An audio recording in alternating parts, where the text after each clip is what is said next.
The agonizing dilemma: to nourish the nation or to protect it. बाबा, जय जवान जय किसान बोलते हैं ना। आपने अभी किसान का बेहद किसान का बारे में बोला ना, कुमार बेहद किसान बोला ना, और जवान। Student: Baba, it is said Jai Jawan, Jai Kisan, that is, hail the soldier, hail the farmer, isn't it? Just now, Baba said about the unlimited farmers. It was said that Kumars are the unlimited farmers, wasn't it? And what about soldiers? जो भी ज्ञान में चलने वाले उमंग उत्साह वाले हैं, इनका उमंग उत्साह कभी फीका नहीं पड़ता और युद्ध भूमि में सदा खड़े रहते हैं। Baba, all those who follow the knowledge, who have zeal and enthusiasm, those whose zeal and enthusiasm never fades away and always stand steadfast on the battlefield. क्या भागने वाले नहीं है? What? They aren't going to run away. ऐसी रूहानी military यहाँ ब्राह्मणों में भी बनना है या नहीं बनना है? Do you have to become the members of such spiritual military here in the Brahmin world as well or not? Students, we have to. और उसका मार्शल होगा Shankar. And its marshal will be Shankar. जब martial law लगेगा, When the martial law is enforced, तो उस समय सब ठीक हो जाएगा। everyone will reform at that time. रूहानी मिलिट्री, रूहानियत की स्टेज में रहने वाले,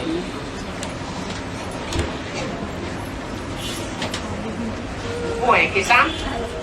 The spiritual military, those who stay in the spiritual stage, are the farmers. Military को तो पेमेंट मिलता है, Military people get payment. किसानों को पेमेंट नहीं मिलता। Farmers don't get payment. ज्यादा से ज्यादा मेहनत करते हैं They work as hard as they can. तो भी कोई जरूरी नहीं है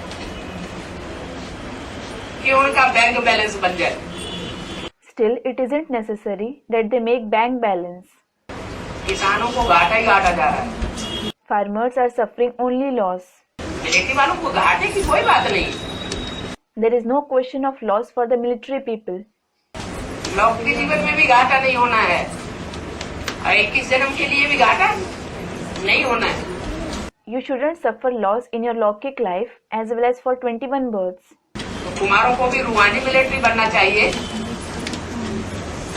या किसान ही बनना चाहिए? So, should Kumars also become the members of the spiritual military, or should they continue to be only a farmer? है? रूहानी मिलिट्री बनना अच्छा है। Student, they should become the members of the spiritual military. It is good to become the members of the spiritual military. बाबा का अभी कहा गया है जब मार्शल लॉ लगती है तो सब ठीक हो जाएंगे। And, student, Baba, it was said now, when the martial law is enforced, everyone will reform. बिल्कुल। Baba, absolutely. और अंत में 8 ही 5 ही दाने बनते हैं, बोले सभी बनना चाहिए ना 5 ही दाने। सब कैसे बनेंगे? Student, and it is said, in the end, only the 8 souls pass with honor. Everybody should pass with honor, shouldn't they? Baba, how will everyone pass with honor? मैं अभी कहा ना मार्शल लॉ लगता है तो ऑर्डिनेंस निकाले जाते हैं कि नहीं? When the martial law is enforced, are ordinances issued or not? निकाले जाते हैं। Are they issued? निकाले जाते हैं। ऑर्डिनेंस में चलेगा तो ठीक, नहीं चलेगा तो क्या होगा? Student, they are. If someone follows the ordinance, it is all right. If he doesn't, what will happen? है? तो ठा, और ठा होने का मतलब है बेहद में अनिश्चय बुद्धि।